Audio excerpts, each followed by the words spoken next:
నమస్కారం. ఈరోజు మన విశ్లేషణలో తీసుకోబోయే అంశం కేవలం ఒక పాత కథ కాదు.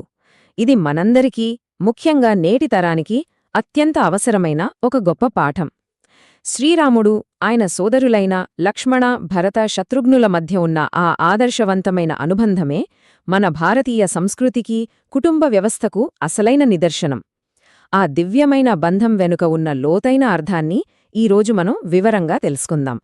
రోజురోజుకు యాంత్రికంగా మారిపోతున్న ఈ ప్రపంచంలో బంధాలు, అనుబంధాలు ఎలా బలహీనపడుతున్నాయో మనం గమనిస్తూనే ఉన్నాం.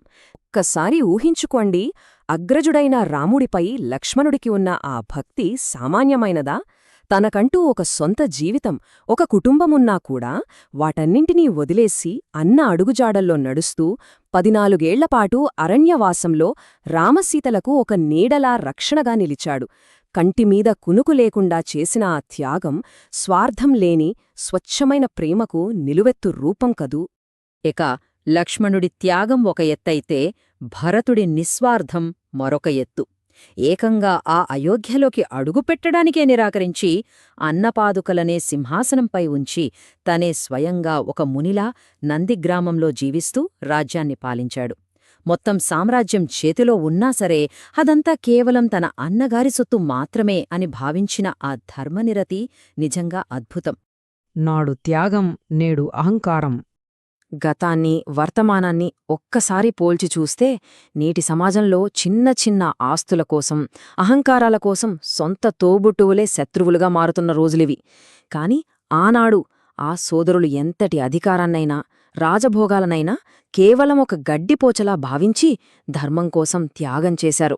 మన నేటి పరిస్థితులకు, అప్పటి ఆ స్వచ్ఛతకు మధ్య ఉన్న వ్యత్యాసం చాలా లోతైనది, అలాగే కొంత బాధాకరం కూడా.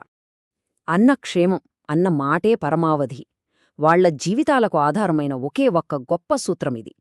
తమ సొంత కోరికల కంటే సోదరుడి మాటకు అత్యున్నత విలువనిచ్చి అదే సిద్ధాంతంతో బ్రతికిన ఆ పుణ్యమూర్తుల కథ వింటుంటే ఈనాటికి గుండె బరువెక్కుతుంది. అప్రయత్నంగానే కళ్లల్లో నీళ్లు తిరుగుతాయి. కష్టసుఖాల్లో ఒకరికొకరు తోడుగా ఉంటూ ఒకరికోసం ఒకరు ఎన్నెన్నో త్యాగాలు చేసుకున్న ఈ అన్నదమ్ముల జీవన ప్రయాణం కేవలం పుస్తకాల్లో చదువుకునే పురాణగాథ మాత్రమే కాదు. అది ఈరోజు ప్రతి ఇంట్లోనూ, ప్రతి కుటుంబంలోనూ తప్పక వెలగాల్సిన ఒక ప్రేమానురాగాల జ్యోతి. ఆ జ్యోతి వెలిగితేనే కదా ఏ కుటుంబమైనా ప్రశాంతంగా, సంతోషంగా ఉండేది. ఇక చివరిగా నిజమైన నీరాజనం. అందుకే ఈ కలియుగంలో ఉన్న యువత సైతం ఒక అడుగు ముందుకు వేయాల్సిన అవసరం ఎంతైనా ఉంది. రామలక్ష్మణులు, భారతశత్రుఘ్నుల ఆదర్శవంతమైన బంధాన్ని స్ఫూర్తిగా తీసుకుని తోబుట్టువుల మధ్య ఉన్న చిన్నపాటి అపార్థాలను, ద్వేషాలను పూర్తిగా పక్కన పెట్టేయాలి. అప్పుడే కదా మన కుటుంబాలు కూడా ధర్మబద్ధంగా వర్ధిల్లుతాయి.